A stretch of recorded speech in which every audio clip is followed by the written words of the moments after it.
Hello నమస్తే welcome to my channel గణితం bye Pritam. మన సెకండ్ సిరీస్లో 13th వీడియో వచ్చేసి ఏంటంటే basic problems on locus. So ఈ వీడియోలో మనం ఆల్రెడీ లోకస్కి సంబంధించిన కొన్ని ప్రాబ్లమ్స్ని డిస్కస్ చేసినాం మన ప్రీవియస్ వీడియోస్లో. సో ఈ వీడియోలో మనం ఏం చేస్తున్నాం అంటే చూడండి, లోకస్కి సంబంధించిన ఒక 2 ప్రాబ్లమ్స్ని కొంచెం ఏంటంటే ఈ ప్రాబ్లమ్స్ కొంచెం అడ్వాన్స్డ్, ఓకేనా, ముందటి వాటి కంటే కొంచెం అడ్వాన్స్డ్. సో ఇప్పుడు ఈ 2 ప్రాబ్లమ్స్ని ఎట్లా సాల్వ్ చేయాలో డీటెయిల్గా చూద్దాము. సో మనం ఇప్పుడు ఫస్ట్ ప్రాబ్లం యొక్క క్వశ్చన్ని డీటెయిల్గా చదువుదాం. సో ఫస్ట్ ప్రాబ్లం యొక్క క్వశ్చన్ ఏంటంటే, if the distances from P to the points 2, 3 and 2, -3 are in the ratio 2:3, then find the locus of P. So క్వశ్చన్లో మనకి లోకస్ క్వశ్చన్స్లో ఒకటే ఫైండ్ చేయమంటాడు. ఇక్కడ మీకు ఏమన్నాడు, find the locus of P అన్నాడా. That means we have to find out the equation to the locus of point P అని అర్థం. మనల్ని find the equation to the locus, find the locus of P, ఇట్లా మనల్ని different వేస్లో question అడిగినా మనం కనుక్కోవాల్సింది లాస్ట్కి ఏంది, లోకస్ కనుక్కోవాలి ఏ పాయింట్కి, Px, Yకి. సో ఇప్పుడు నేను ఏంటంటే సమ్కి అంటే మనము ప్రాబ్లంలోకి ప్రొసీడ్ అయ్యే ముందు ఒకసారి మీకు లోకస్ అంటే ఏంది, ఈక్వేషన్ ఆఫ్ లోకస్ అంటే ఏందో అర్థం చేపిస్తాం. ఓకే, సింపుల్గా లోకస్ డెఫినేషన్ ఏంటంటే set of points which satisfy the given condition. Okay, ఒక పర్టికులర్ కండిషన్ని సాటిస్ఫై చేసే సెట్ ఆఫ్ పాయింట్స్. అంటే ఒక కండిషన్ తీసుకోండి, ర్యాండమ్గా ఒక కండిషన్ తీసుకోండి. కండిషన్ ఏంటంటే you have to find the set of points which are equidistant. Okay ఇక్కడ నేను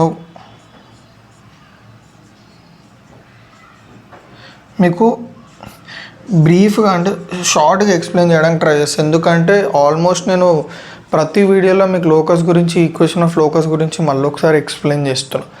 ఎందుకంటే ఎవరైతే ఫస్ట్ టైం ఈ వీడియో చూస్తారో వాళ్ళకు కూడా అర్థం కావాలి కాబట్టి. సో ఈక్వేషన్ ఆఫ్ లోకస్ని ఒక సింపుల్ ఎగ్జాంపుల్ ద్వారా అర్థం చేసుకుందాం. లోకస్ అంటే ఏంది, set of points which satisfy the given condition.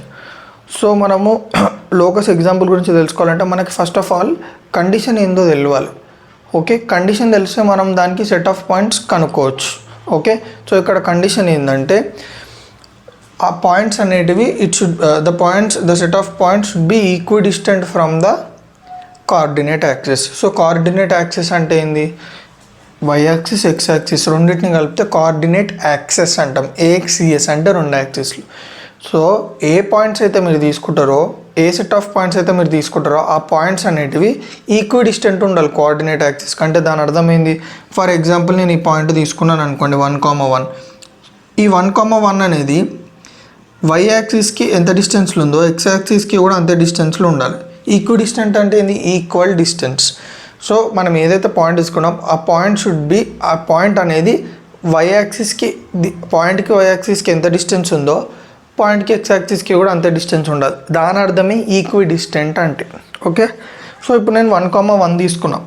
So 1, 1 నుంచి వై యాక్సిస్కి డిస్టెన్స్ ఎంత, మనకి ఒక ఫార్ములా ఉంది. ఏంటంటే పాయింట్ నుంచి వై యాక్సిస్కి డిస్టెన్స్ ఎంత, ఎక్స్ పాయింట్. సో ఈ పాయింట్లో మనకి ఎక్స్ పాయింట్ ఎంత ఉంది, 1. సిమిలర్గా పాయింట్ నుంచి ఎక్స్ యాక్సిస్కి డిస్టెన్స్ ఎంత, వై పాయింట్ ఎంత ఉంది, 1. సో ఇప్పుడు మీరు గమనించినట్టయితే ఈ పాయింట్ నుంచి వై యాక్సిస్కి డిస్టెన్స్ ఎంత, 1 యూనిట్. ఈ పాయింట్ నుంచి ఎక్స్ యాక్సిస్కి డిస్టెన్స్ ఎంత, 1 యూనిట్. ఈక్వల్గా లేదా డిస్టెన్సెస్ 2 యాక్సిసెస్కి పాయింట్ నుంచి. సో ఈ పాయింట్ అనేది ఆ కండిషన్ని సాటిస్ఫై చేస్తుంది. అట్లా మనకి 2, 2, 3, 3, 4, 4, 5, 5 అట్లా తీసుకుంటూ పోతే మనకి ఈ పాయింట్స్ అన్నీ సాటిస్ఫై చేస్తాయి ఏ కండిషన్ని, విచ్ పాయింట్ కోఆర్డినేట్ యాక్సిస్కి ఈక్విడిస్టెంట్ ఉన్న అనే కండిషన్. సో ఇప్పుడు నేను ఏం చేస్తున్నా అంటే ఏవేవైతే పాయింట్స్ సాటిస్ఫై చేస్తున్నా పాయింట్స్ అన్నిటిని జాయిన్ చేస్తున్నా. మనకేమొచ్చింది, ఒక స్ట్రేట్ లైన్ వచ్చిందా లేదా. So that is nothing but locus. Set of points అనొచ్చు, లేకపోతే ఆ సెట్ ఆఫ్ పాయింట్స్ని ట్రేస్ చేసిన తర్వాత ఇప్పుడు మీకు ఈ ట్రేస్ చేసే లైన్ వచ్చింది కాబట్టి straight line is the locus. So ఆ స్ట్రేట్ లైన్కి ఈక్వేషన్ అనుకుంటేనే ఈక్వేషన్ ఆఫ్ లోకస్ అని అంటాం. సో క్లియర్గా అర్థమైందా? ఒకవేళ మీకు అర్థం కాకపోతే నా ప్రీవియస్ వీడియోస్కి వెళ్ళి ఒకసారి చూడండి, మీకు క్లియర్గా అర్థమైపోతుంది. సో మనం ప్రాబ్లంలోకి వెళ్ళిపోదాం. ఇక్కడ మనల్ని ఏం కనుక్కోమంటుండు, ఈక్వేషన్ ఆఫ్ లోకస్ కనుక్కోమంటుండు. అంటే ఏంది, ఈ సెట్ ఆఫ్ పాయింట్స్ అన్నిటినీ సాటిస్ఫై చేసే ఈక్వేషన్. ఓకే, సో ఇప్పుడు నేను ఏం చేస్తున్నా అంటే స్టెప్ 1 మనం మీకు ప్రతిసారి చెప్పుకుంటూ వచ్చిన ఇక్కడ కూడా మనం ఈక్వేషన్ ఆఫ్ లోకస్ కనుక్కునే ముందు స్టెప్ 1 ఏమనుకోవాలంటే ప్రొసీజర్లో px, y అనేది లోకస్లో ఒక పాయింట్ అనుకోవాలి. అంటే ఏంది, లోకస్ అంటే ఏంది, సెట్ ఆఫ్ పాయింట్స్. ఈ సెట్ ఆఫ్ పాయింట్స్లో px, y ఒకటి అనుకోవాలి. అంటే దాని అర్థమైంది 1, 1 ఎట్లయితే ఒక పాయింట్ అనుకున్నామో px, y అనేది కూడా ఈ సెట్ ఆఫ్ పాయింట్స్లో ఒక పాయింట్ అనుకోవాలి. So let px, y be the point in locus. అంటే లోకస్లో ఒక పాయింట్ px, y. ఎందుకు అట్లా అనుకున్నాము, ఇప్పుడు ఈ 1, 1 అనేది ఈ కండిషన్ని సాటిస్ఫై చేస్తుందా లేదా, 2, 2 సాటిస్ఫై చేస్తుంది, అట్లనే 3, 3 సాటిస్ఫై చేస్తుంది, అట్లనే px, y కూడా సాటిస్ఫై చేస్తుంది. ఎందుకంటే నేను అనుకున్నా ఆ సొల్యూషన్ సెట్లో px, y అనే పాయింట్ కూడా ఉంది, ఆ సెట్ ఆఫ్ పాయింట్స్లో px, y కూడా ఉందని చెప్పేసి. సో ఇక్కడ కూడా అట్లా px, y ఆ సెట్ ఆఫ్ పాయింట్స్లో ఉందంటే ఆ px, y అనేది ఆ పర్టికులర్ కండిషన్ని సాటిస్ఫై చేస్తుంది. సో ఇక్కడ కండిషన్ ఏంది, equidistant to the coordinate axis. So ఇక్కడ ఒక కండిషన్ ఉంటుంది. ఓకే, ఆ కండిషన్ ఏందో చూడండి, distances from p to the points. Okay, 2, 3 and 2, 3 are in the ratio 2:3. అంటే ఏమంటుండంటే డిస్టెన్సెస్ ఫ్రమ్ p అంటే p నుంచి డిస్టెన్సెస్ ఏ పాయింట్స్కి p నుంచి 2, 3కి, p నుంచి 2, 3కి అండ్ p నుంచి 2, -3కి, p నుంచి 2, -3కి ఆర్ ఇన్ ద రేషియో. అంటే ఏంది, ఈ రెండు డిస్టెన్సెస్ రేషియో ఎంత ఉంది అంటే దాని అర్థం ఏంది, రేషియో అంటే ఏంది, ఈజ్ టు లేకపోతే by. So PA by PB అనేది ఎంత ఇచ్చిండు మనకి, 2:3 అంటే 2/3. Find the locus of P. చూడండి, PA అంటే ఏంది, P నుంచి Aకి డిస్టెన్స్, బై ఎందుకు, రేషియో అని ఇచ్చింది. రేషియో అంటే బై లేదా is to. Okay, PA by P నుంచి Bకి డిస్టెన్స్ PB ఇది ఈక్వల్స్ టు ఎంత అన్నాడు, PA బై PB ఎంత ఇచ్చింది, ఇది ఈక్వల్స్ టు ఎంత ఇచ్చింది మనకి, 2:3, 2/3. దీన్నే మనం PA/PB ఇది ఈక్వల్స్ టు 2:3 అని కూడా రాయొచ్చు. సో క్లియర్గా అర్థమైందా కండిషన్. ఓకే, సో ఇప్పుడు నేను ఏం చేస్తున్నా అంటే cross multiply. So 3 × PA 3PA, 2 × PB is nothing but 2PB. ఇప్పుడు మనం ఏం చేయాలి, సింపుల్గా PA PBని ఎట్లా సాల్వ్ చేస్తాం, PA అంటే distance between P and A, అంటే డిస్టెన్స్ ఫార్ములా తెలియాలి. So distance between line joining 2 points AX1, BX2, Y2 is under root x2 - x1 whole square plus y2 - y1 whole square. So first మనం పాయింట్స్ని చూసుకుందాం. P point ఏమనుకున్నాం, x, y, A point 2, 3, B point 2, -3. So first నేను PA solve చేస్తున్నా. So ఎప్పుడైనా నేను మీకు చెప్పేది ఏంటంటే Px, y పాయింట్ని x2, y2 అనుకోవాలి. ఇప్పుడు మనం ఈ డిస్టెన్స్ ఫార్ములాలో పెడతాం కదా, ఇందులో x2, y2 పాయింట్ ఉందా ఇది అనుకోవాలి, మిగిలిన ఏదైతే పాయింట్ ఉందో x1, y1 అనుకోవాలి. సో చూడండి, 3PA అంటే అండర్ రూట్ x2 - x1 అంటే x2 ప్లస్లో x1 ఉంది, x -2 whole square plus y2 - y1 అంటే y -3. So y -3 whole square ఇది ఈక్వల్స్ టు 2 రూట్ PB అంటే మళ్ళీ సేమ్ Px2, y2 తీసుకోవాలి. నెక్స్ట్ ఇప్పుడు PB సాల్వ్ చేస్తున్నాం కాబట్టి B పాయింట్ x1, y1 తీసుకోవాలి.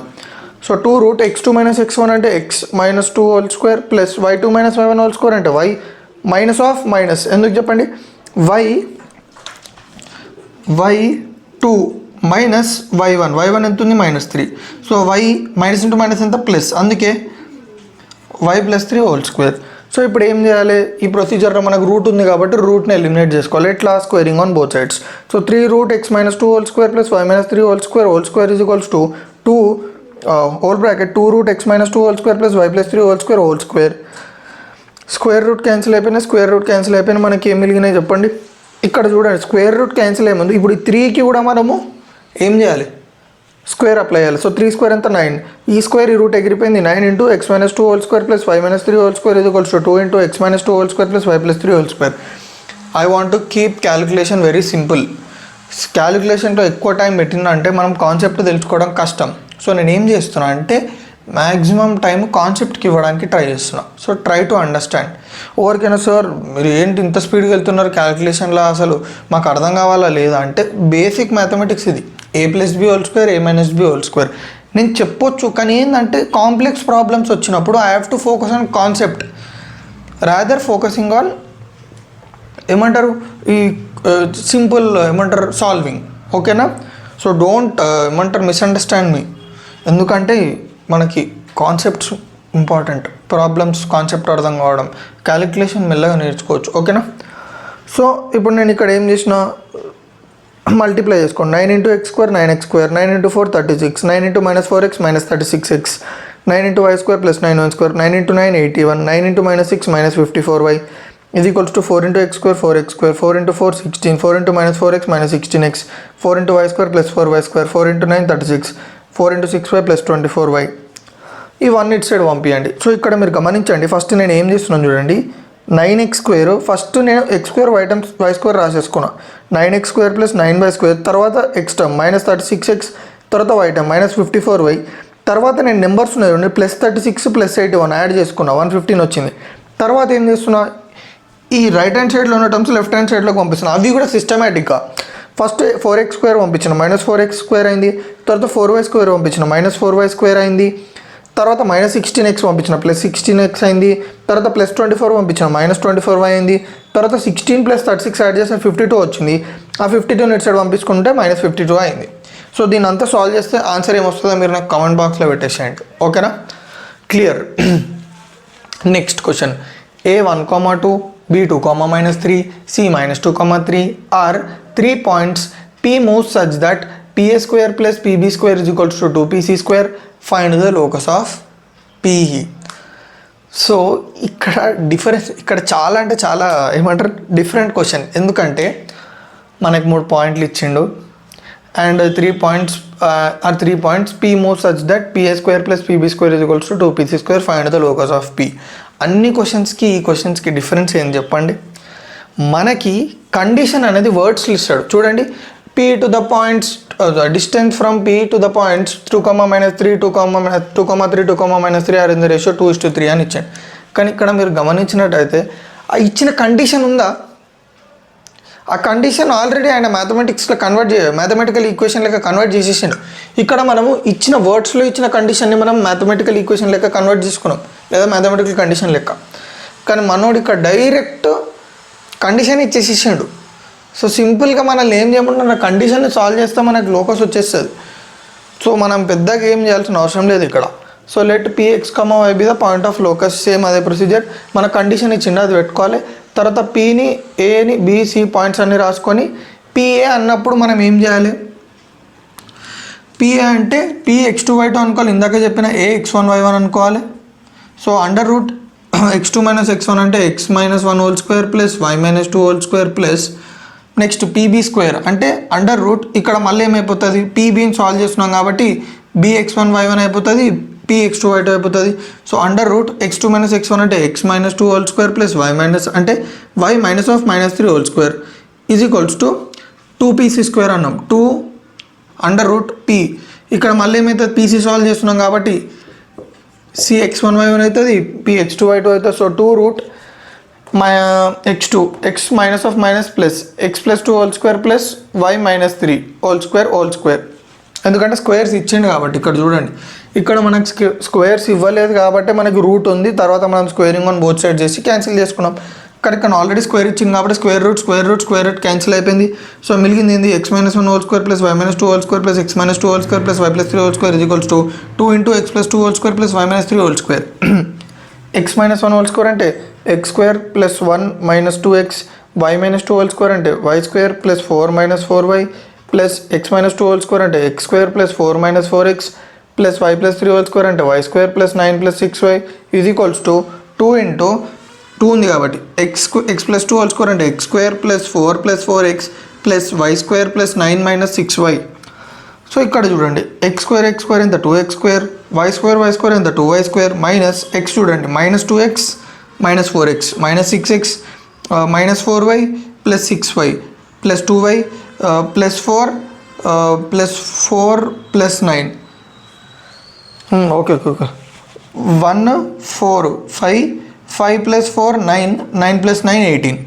సో ఇదంతా సాల్వ్ చేస్తే మనకి ఇట్లా వచ్చింది. ఎప్పుడైనా గుర్తుపెట్టుకోండి, సిస్టమేటిక్గా రాసుకోవాలి. ఫస్ట్ స్క్వేర్ టర్మ్స్, తర్వాత పవర్ 1 టర్మ్స్, తర్వాత కాన్స్టెంట్స్. సో ఇక్కడ నేను అదే చేసిన మీకు. సాల్వింగ్ కూడా ఎట్లా చేసిన, first x square terms, y square terms, x terms, y terms, constant terms. ఇక్కడ కూడా అంతే, 2x స్క్వేర్ + y స్క్వేర్, చూడండి x స్క్వేర్ y స్క్వేర్, తర్వాత single power 1 terms plus 4x - 6y, 4 + 9 ఎంత 13. So 2x square + 2y square - 6x + 2y + 18 = 2 తోటి multiply చేయమని sir. 2x square + 2y square + 8x - 12y + 26. అది అంతే ఇటు పంపించాను. 2x square + 2y square - 6x + 2y + 18. చూడండి ఇదంతా ఇటు వస్తే ఏమైతే +2x స్క్వేర్ మైనస్ అవుతుంది, +2y square - 2y square + 8x - 8x + -12y + 12y + 26 - 26. 2x square 2y square 2x square 2y square cancel, -6x - 8x - 14x + 2y + 12y + 14y + 18 - 26 -8 = 0. ఈ మూడిట్లకి నుంచి -2 common ఇస్తే 7x + 7y. Okay okay okay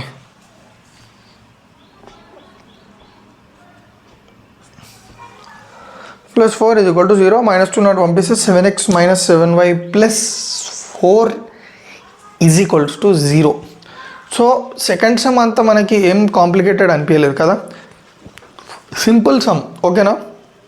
so క్లియర్గా అర్థమైంది అనుకుంటున్నా. Calculation work అయినా కొంచెం fast పోయినా అనిపిస్తే మీరు కొంచెం స్లోగా చేసుకుంటా అర్థం చేసుకొని చేసేయండి, మీకు వచ్చేస్తుంది.